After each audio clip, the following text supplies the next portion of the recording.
One day last year, in the snow-covered mountains of Austria, these two people made a startling discovery. A discovery that brought to light the little-known story of a Gestapo officer, an army major, and Hitler's gold. Treasure. With your host, Bill Burrud. Thank you very much. Welcome to our treasure program. Well, tonight we have an unusual treasure tale for you. It takes place in Austria, in the magnificent setting of the Austrian Alps.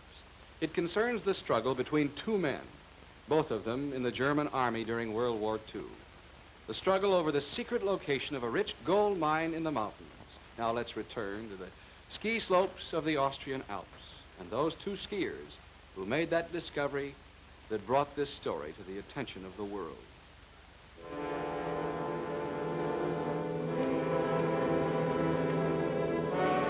The time, 1958. The place, a ski resort in Austria, subject to the discovery of a body in the snow. Hardly the type of a thing you'd expect to find while skiing with your best girl. But then, when you think about it, the snow on these slopes covers many things that have been left by the passing years. Things from the terrible years of World War II.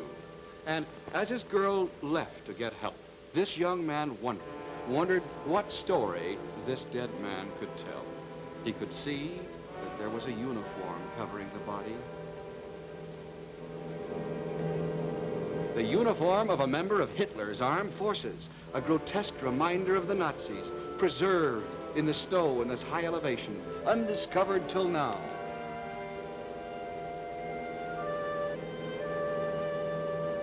Who could he be? How did he end up at this particular place? And then he found something. Something that might furnish a clue to at least part of the answer, a small red notebook. And written in longhand, was one of the most fascinating stories to ever come out of World War II. It was a story of life and death struggle for gold high in the Austrian Alps. The story began in the early days of the war. The Nazis overrunning the small countries of Europe, their war machine in high gear. They were practically invincible.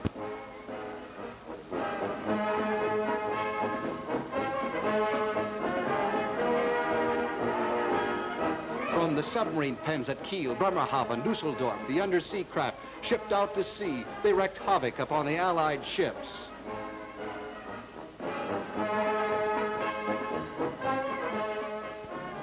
The war effort was going well for Germany, but with every torpedo fired, every bomb dropped, the cost continued to mount. The old city of Munich, a plan was beginning to take form.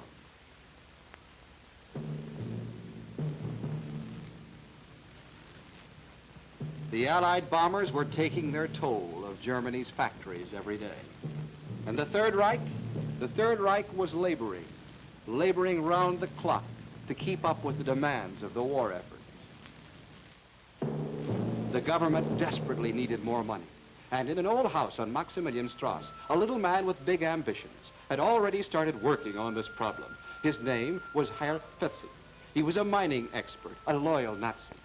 He summoned a young army major for a conference, a man named Hans Gerhardt, who before the war had been a mining engineer working in the Austrian Alps.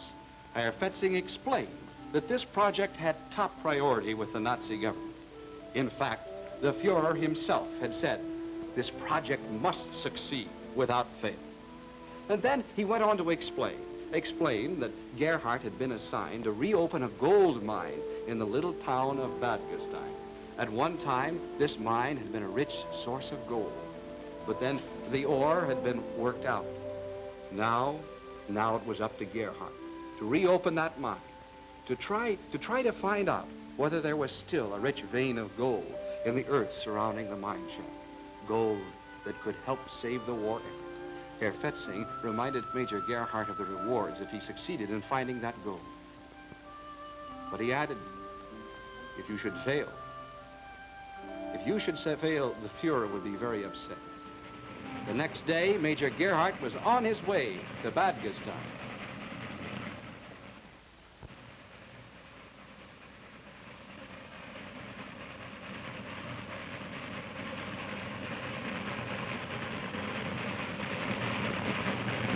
And so Major Gearhart arrived in Badgastein. He thought of the many times that he'd been there in the past during peacetime. In those days, it had been a gay, carefree little town, now almost deserted except for the old people who'd been left behind as unfit for the army. And as he walked through the empty streets, he met two of them. He asked for directions to the mine, and they pointed to the mountainside. But they added, he was wasting his time in going up there. After all, the mine had been worked out. Everyone knew that. Nevertheless, Major Gerhardt continued on toward the old mine. He'd been assigned to this project. He'd have to bring back some kind of answer to the authorities. A short time later, he found a group of former miners, drafted them into going back to work in the tunnels. They grumbled, they complained, but it did them no good. The young major had the authority of the Nazi government behind him. The authority could not be denied, and the Nazis needed money to continue the war.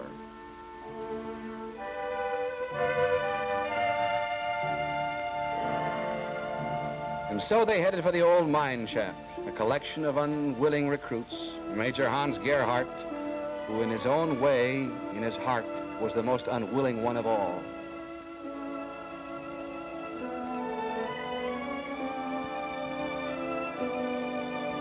Once inside the mine, the major discovered that the old man in the village were right. The mine was done, worked out, useless, no sign of gold in it.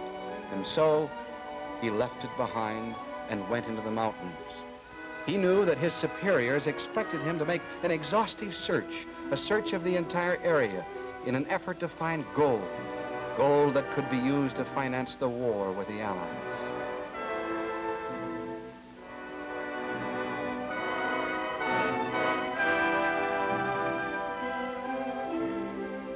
Perhaps somewhere up here in the mountains of Austria, he could find a continuation of the rich vein that had been a part of the abandoned mine at Badgastein.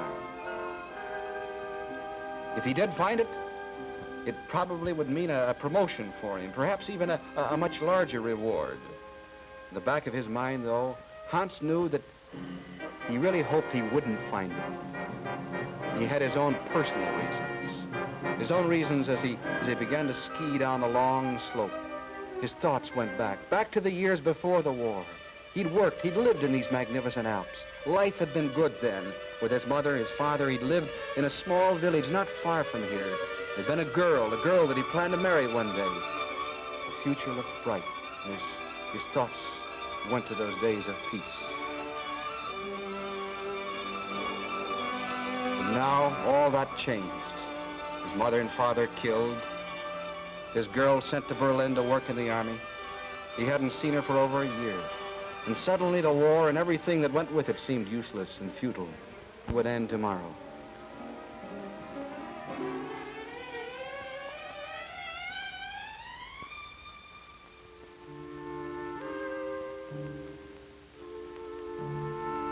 His train of thought was interrupted by the sight of a large outcropping of rocks. A strange outcropping. He picked up a sample. He found definite signs of an ore deposit. From his knowledge of the area, the strata of the rock, he knew that this could very well be a rich vein. Perhaps the same vein that once ran down through the earth, ended in the mine at Badgastein, far below. His curiosity was aroused.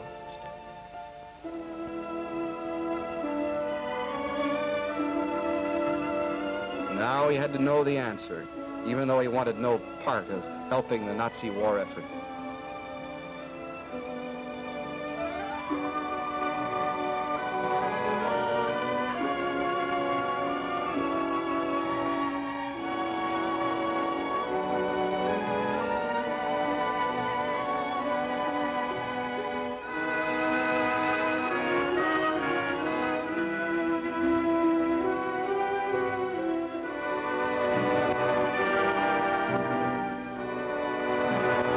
There it was, a rich deposit of gold glittering in the sunlight. From the appearance of the ore, it could be an important discovery, just what the German government needed to continue the war effort. Major Gearhart wanted to be sure. He dug into the ore with his hunting knife. He found more of the precious metal. This was it. He'd accomplished his mission. But there was still a big problem. Should he report his discovery or not? If he did, it would be a definite help to the Nazis. If he didn't, it would be his contribution toward bringing the war nearer to an end.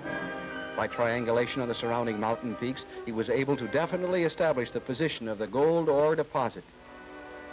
Carefully, he took his measurements, wrote it all down on an overlay.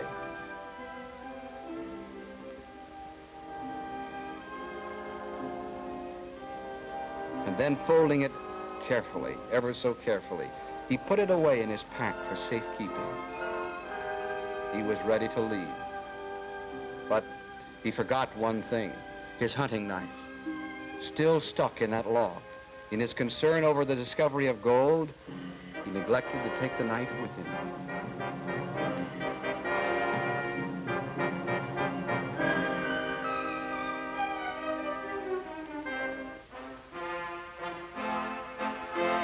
That night, in a beer hall in Badgastein, Major Gearhart found the villagers laughing and singing as though it might be the last chance they'd have to enjoy themselves. He couldn't share their false gaiety. He was writing his report for Herr Fetzing. Just as he was finishing it, a man suddenly stopped at his table. A member of the Gestapo. His name, Major van Wolfen. This could mean only one thing. Herr Fetzing had sent van Wolfen to check up on him. Hans had heard about this man, ambitious, ruthless, as the Gestapo men were. They ordered beer. And then the Gestapo man proposed a toast to the Fuhrer, to victory over the Allies, a toast to the much-needed gold. As they drank, Gearhart's mind was racing. And then came that inevitable question. Von Wolfen wondered, had he found the source of gold? Hans said no. No. The die was cast. He'd committed himself. If von Wolfen ever discovered that he was lying, his life wouldn't be worth 2 Reichsmarks. Major Gearhart's answer didn't satisfy the Gestapo man. He announced the next day he would accompany him into the mountains. As they left the beer hall, he added, "We must find that gold, Major, no matter what the cost. Believe me, we will."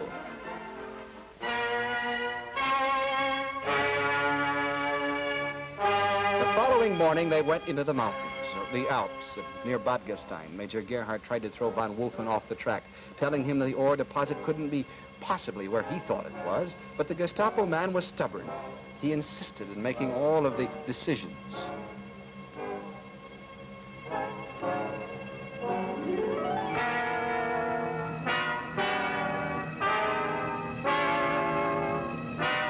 And so they started off, headed right for the mountain where Hans had discovered the rich vein of gold.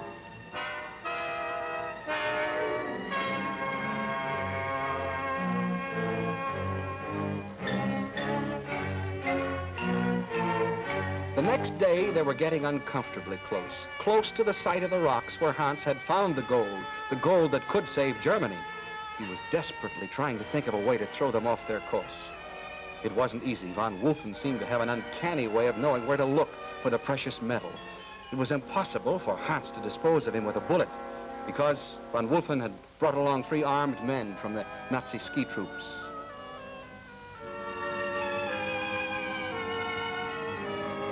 They continued to argue. Hans kept hoping he could lead them away from the gold.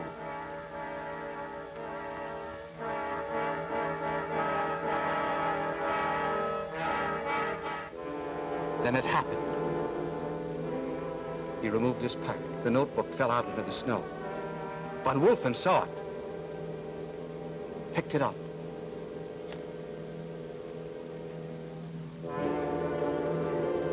He looked at the overlay that Hans had made at the site of the gold deposit.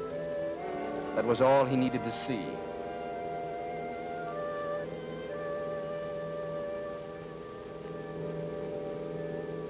He put the notebook, the overlay, inside his jacket, waiting now for Major Gearhart to walk into the trap.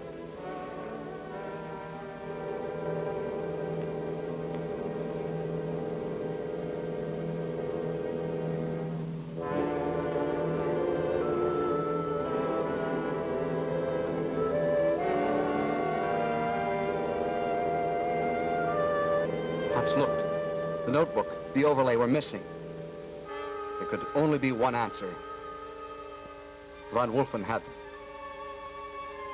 His lie had been discovered. Now, he had to make a break for it.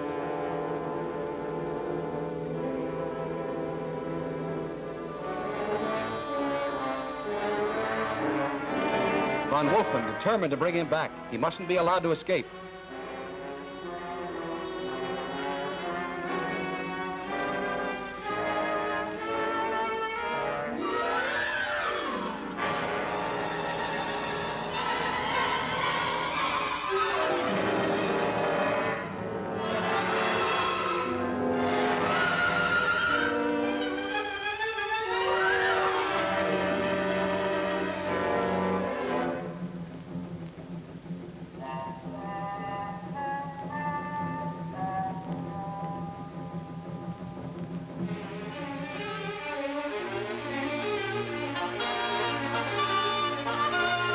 Von Wolfen studied the overlay again.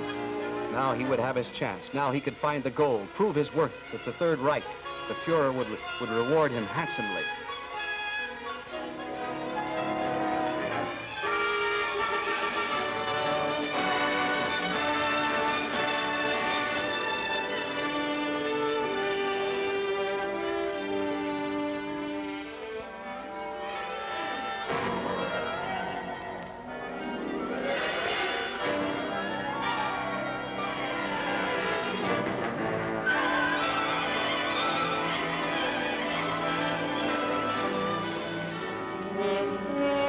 Hans had fooled his pursuers. Now he'd have to go back because von Wolfen would be looking for the gold. Gearhart checked the pistol.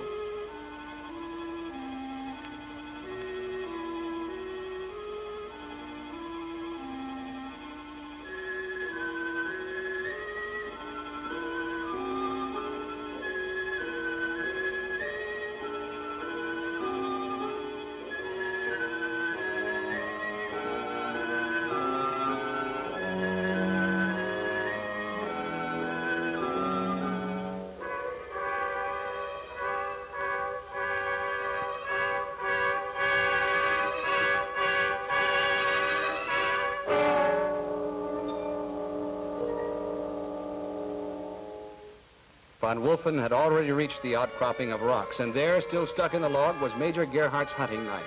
Now he was sure. This had to be the rocks that were shown on the map. And here, a piece of ore that looked very promising.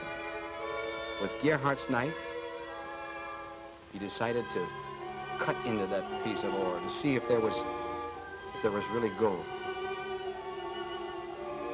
He found what he wanted, but it wasn't so simple after all.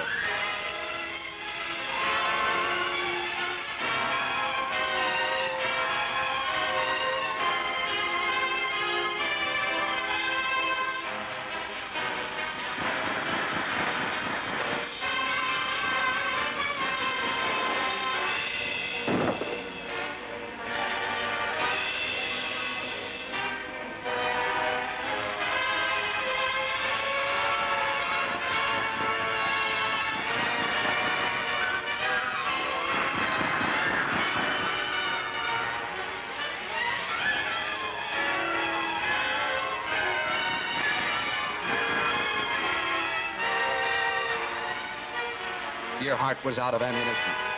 Von Wolfen waited for him to make a move. Hans had no choice. All he could do was try to get away.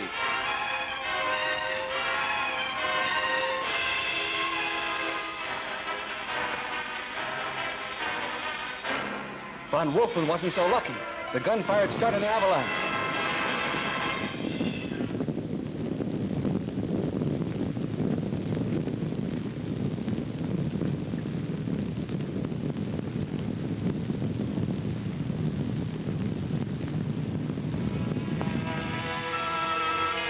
That was the story, carefully written down in a little red book.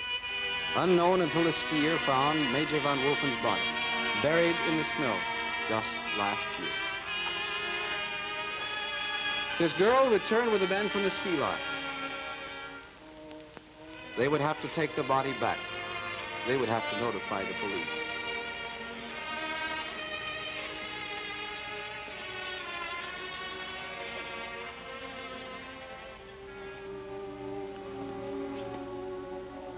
But the strange story was not quite over, for one of the men who came down from the lodge to help was named Hans Gerhardt, formerly a major in the German army. He put the notebook in his pocket. Major von Wolfen wouldn't be needing it any longer. The other men were quite excited about the discovery of the dead body, a strange reminder of World War II, kept in the snow of the high elevations. The villagers in Badgastein would be talking about it for months, and they prepared to take that long trek back to the lodge.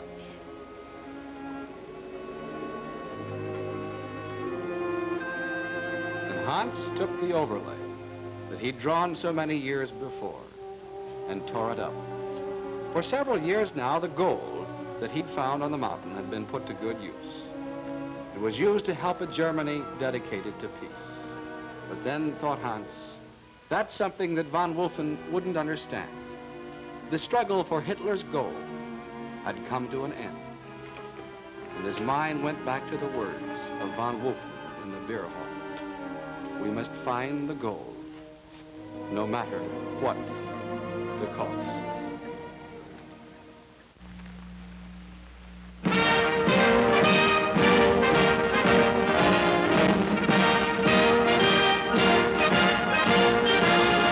Many great men have attained the highest office in the land, the presidency of the United States. Can you guess the name of this man? He was a delegate to the First and Second Continental Congresses and won initial fame for himself as one of the committee which drew up the Declaration of Independence. He was known as the master diplomat, negotiating treaties with France, Great Britain, the Netherlands, and Prussia. He was also America's first ambassador to England. It was this man who proposed George Washington as Commander-in-Chief of the American forces during the Revolutionary War, and he later served as Vice President under Washington. You should have his name by now, but if you don't, here's one more important clue. He lived to see his own son become president. Now, can you identify this man? He was John Adams, second president of the United States. His life is part of your American heritage.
Crews throughout the West are flown by Western Airlines, the wonderful way to fly in Western America.